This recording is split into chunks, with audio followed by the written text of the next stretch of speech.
Court time ఇవ్వడం వల్లే సినీ నటుడు మోహన్ బాబును అరెస్ట్ చేయలేదన్నారు రాచకొండ సిపి సుధీర్ బాబు. నిన్న పిటిషనర్ను కలిసిన విషయంలో మోహన్ బాబుపై చట్ట ప్రకారం చర్యలు తీసుకుంటామని చెప్పారు. ఇక ఇప్పటికే మోహన్ బాబు ఫ్యామిలీపై 3 ఎఫ్ఐఆర్లు నమోదయ్యాయన్నారు. లీగల్ గా ఏమి చేయాలో అదే చేస్తున్నట్లు చెప్పారు.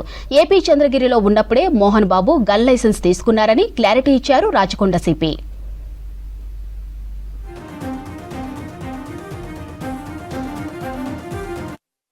లేట్ ఏం కాదు, దాంట్లో మాకు ఇంకా మెడికల్ సర్టిఫికేట్ అవన్నీ తీసుకోవాల్సింది.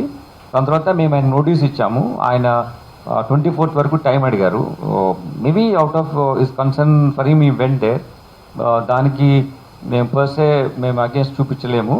కాకపోతే ప్లస్ ఆయన ఇంజూర్డ్ అయినాడు కాబట్టి ఆయన వల్ల వెళ్ళుంటారు. కానీ చట్టం ఏ ప్రకారం ఏది తీసుకుంటే అది మేము తప్పకుండా చర్య తీసుకుంటాం. No, it has honorable court has given him time till 24th. We have to respect the court order. We'll again give a notice. మేము కూడా కోర్టు వారిని అడుగుతాము, అది ఒకవేళ అంతకన్నా ముందు మేము ఎగ్జామ్ చేయొచ్చా అని చెప్పేసి నోటీస్ ఇచ్చాము. ఆయన బాండ్ ఎక్స్క్యూట్ చేయాల్సి ఉంటుంది. Will do it during course of time. Certainly will follow the process. No.